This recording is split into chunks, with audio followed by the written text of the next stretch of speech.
U.S. President Trump also added his congratulations in a phone call to Macron and said he looks forward to working with France's new president. But what will Macron's win mean for U.S. relations with France and with the European Union? We posed that question to Michael Kimmage. He is a Transatlantic Academy Fellow with the nonpartisan German Marshall Fund.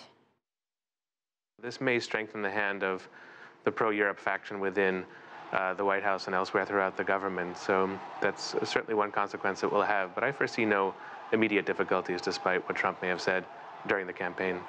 You know, France and the United States have been friends for more than 200 years. They share a lot of history. What do you see in the future? How do you see France-U.S. relations progressing?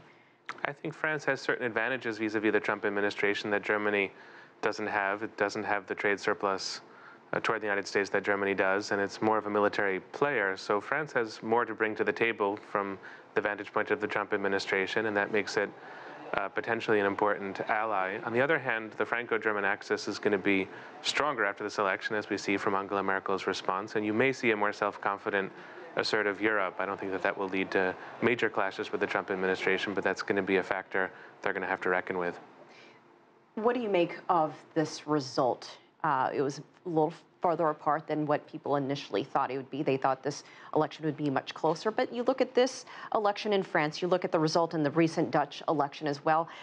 How does that compare to what happened in the United States with Donald Trump and Theresa May in the UK? Well, there's clearly a stark difference. Continental Europe seems to be traveling in a different direction from the United States and Britain at the moment. I would say, in terms of analyzing the results, that it's an emphatic victory for Macron. I think he's demonstrated that the French don't wish to be against the European Union. I think both Merkel and Macron and many other European leaders have to demonstrate that their populations are really for the European Union. So in that sense, the sort of wave of nationalism that's broken over all of these countries is there on continental Europe as well. And once the euphoria is over among Macron's supporters and supporters of the EU, I think some of the factors that led to support for Le Pen are going to remain in effect and have to be dealt with in a very serious way politically. So it's tough going in some respects for Macron from this point onwards.